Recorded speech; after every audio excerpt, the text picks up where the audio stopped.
महापुराण की कथा कहती है यदि राहु है, केतु है, शनि है, मंगल है, बुध है, शुक्र है, शनि है, आपको कोई भी ग्रह परेशान कर रहा है, आपके जीवन में कोई ग्रह अगर अनिष्टकारी है, आपके जीवन में अगर कोई ग्रह अनिष्टता प्रदान कर रहा है, तो निवेदन है शंकर के मंदिर में जो कलश लेकर आप जाएं, जल लेकर जाएं, उस कलश में मात्र अक्षत के 2 दाने डालकर ले जाएं, मात्र 2 अक्षत के दाने। जैसे सूर्य नारायण को प्रसन्न करने के लिए अपन कुंकू डाल लेते हैं, हल्दी डाल लेते हैं जल में, या चने की दाल डाल लेते हैं जल के अंदर। सूर्य नारायण को प्रसन्न करने के लिए हमने चने की दाल डाली, कुंकू डाला, हल्दी डाली, और कभी कभी सूर्य नारायण भगवान से बहुत जरूरी काम है और वो कार्य हो ही नहीं रहा है, या तन पर कोई रोग हो गया है, तो उसको मिटाने के लिए कई बार हमने भगवान सूर्य को अर्घ देते समय सफेद फूल भी डाला है, कभी लाल फूल भी डाला है। उसी तरह भगवान शंकर से निवेदन करने के लिए, हमारी ग्रह दशा सुधारने के लिए जल के पात्र में 2 अक्षत के दाने, अक्षत भी पूर्ण अक्षत, पूर्ण अक्षत, खंडित नहीं, पूर्ण अक्षत भगवान शंकर को समर्पित करते। और बाबा भोलेनाथ को जब हम जल समर्पित करें तो राहु, केतु, मंगल, शनि, शुक्र, बृहस्पति जितने ग्रह हैं सब अनुकूल हो जाते हैं महाराज, सब अनुकूल। इतना बड़ा दर्पण जिसमें मुंह देखते हो आप, मुख, इतना बड़ा दर्पण लिया। अच्छा, पहले के लोग जानते नहीं है, पहले जो घरों में, आजकल तो फैशन की बंदरवाल होती है, दरवाजे पे जो बंदरवाल लोग लगाते हैं, कहीं मोती की लगा रहे, कहीं काय की लगा रहे, परंतु पहले जो बंदरवाल होती थी उस बंदरवाल में अगर कई शहरों में, जैसे काशी साइड में, तो आज भी जो बंदरवाल मिलती है उत्तर प्रदेश में, और चलो तो गुजरात में, तो उसमें इतने बड़े बड़े कांच लगे रहते हैं, दर्पण। उसका क्या महत्व है, उसकी मूलता क्या है? शिव महापुराण की कथा कहती है दर्पण इतना बड़ा ले लो, बंदरवाल अगर दर्पण वाली नहीं तो इतना बड़ा दर्पण लो, हनुमान जी के मंदिर में जाकर, क्योंकि हनुमान शंकर का ही अवतार है, हनुमान जी के मंदिर में जाकर हनुमान जी के उल्टे पांव का थोड़ा सा सिंदूर, चरण का थोड़ा सा सिंदूर एक कागज में लेकर आ जाइए, और हनुमान जी के छोटे भाई, हनुमान जी 6 भाई हैं, उसमें गतिमान, हनुमान जी के छोटे भाई गतिमान का नाम लो, और गतिमान का नाम लेकर उस दर्पण पर सिंदूर से त्रिशूल बना दो, सिंदूर से त्रिशूल बनाकर उस दर्पण को घर के बाहर, दर्पण का मुख बाहर की ओर, ऐसे बाहर की ओर मुख कर कर दर्पण को घर के बाहर या दरवाजे पर, बिल्डिंग पर, ऊपर जाली में, फ्रंट में, कहीं पर भी उसको लगा दीजिए। महाराज केवल शंकर का स्मरण कर कर, गतिमान का नाम लेकर, हनुमान के उल्टे पांव का सिंदूर का त्रिशूल बनाकर जो दर्पण को लगा देता है, आपको 1 महीने के अंदर अंतर मालूम पड़ जाएगा कि पिछले जो महीने निकले हैं उस महीने का अंदाजा लगाना कि घर में लोग कितने बीमार पड़ते थे, और इस दर्पण को लगाने के बाद बीमारी कम हुई कि नहीं हो कम तो ठंडा कर देना, क्या जा रहा है, पर करके जरूर देखना, विश्वास रखकर करोगे, भगवान शिव का अनुमोदन कर कर, भगवान शंकर पर विश्वास रखकर करोगे तो बीमारी घेर नहीं सकती।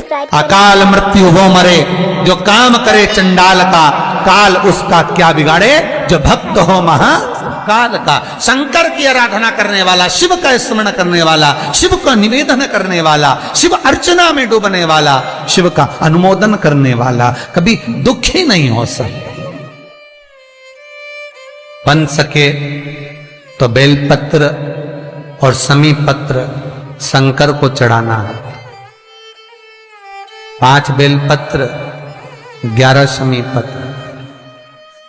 बन सके 108 चावल के आखे दाने ओम नमः शिवाय जप कर शिव को समर्पित करना।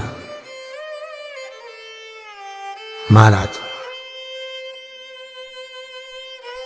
दुख तकलीफ ज्यादा है, रोग बीमारी ज्यादा है, तो पानी में लाल चंदन घोलकर, लाल फूल डालकर, बेलपत्री के पेड़ के नीचे।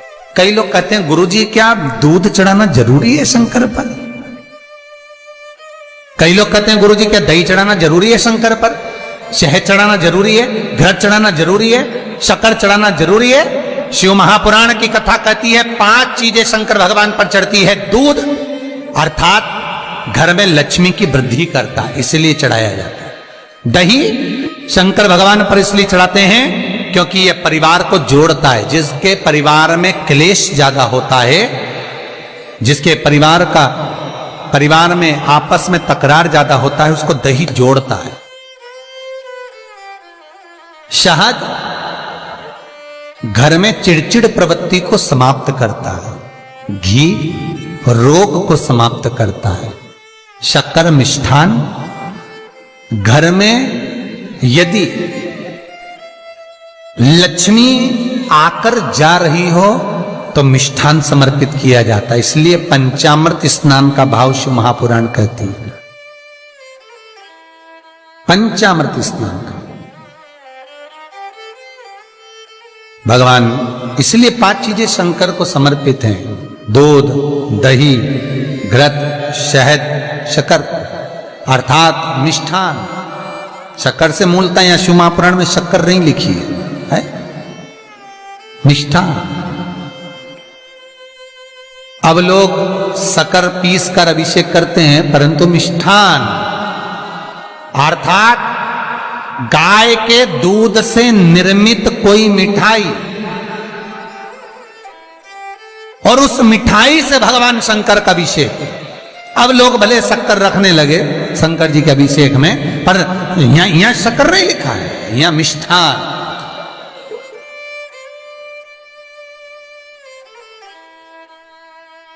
हमारे यहां सहज भाषा में कहते थे उसको खांड अर्थात मीठा। भाव भगवान शंकर को समर्पित हो। वेद और शास्त्र कहते हैं कि भगवान का यदि कोई प्रसाद बनता है, जन्माष्टमी के समय पर आप भगवान के लिए पंजेरी बनाते हो, भगवान के लिए सुंदर हरीरा बनाते हो, लड्डू बनाते हो, तो भगवान के प्रसाद में गोंद नहीं डलती। ध्यान रखना, आपकी बहू का जापा हो, डिलीवरी हो, तो खूब बादाम गोंद सब तल तल के खिलाओ, पर भगवान का जापा हो, भगवान का जन्मदिन हो, भगवान का जन्मोत्सव हो, राम कृष्ण का जन्मोत्सव हो, तो उसमें गोंद तलकर प्रसाद में कभी मत डालना, क्योंकि उसमें ब्राह्मण हत्या का अंश है। ब्राह्मण हत्या। और विद्वान जो ब्राह्मण होते हैं साहब, जिन्होंने शिव महापुराण की कथा या भागवत पुराण पढ़ी होती है, सुनी होती है, वो ब्राह्मण कभी भी, जो विद्वान ब्राह्मण होंगे, वो कभी भी गोंद का लड्डू, गोंद तली हुई कभी नहीं खाएंगे। भले वो देसी घी में तले, कुछ भी तले, पर गोंद नहीं खाते, गोंद का लड्डू नहीं खाते। क्यों? क्योंकि इसमें ब्राह्मण हत्या का अंश है। प्रत्येक फोटो में लक्ष्मी विष्णु के साथ नहीं मिलेगी, प्रत्येक फोटो में लक्ष्मी गणेश और सरस्वती मिलेंगे। दीपावली पर पाना खरीद कर लाओ, दिवाली पर कागज खरीद कर लाओ, दिवाली पर फोटो खरीद कर लाइए, लक्ष्मी गणेश के साथ मिलेगी, लक्ष्मी सरस्वती के साथ मिलेगी, पर लक्ष्मी विष्णु के साथ नहीं। क्यों? किस लिए? भगवान विष्णु और लक्ष्मी का फोटो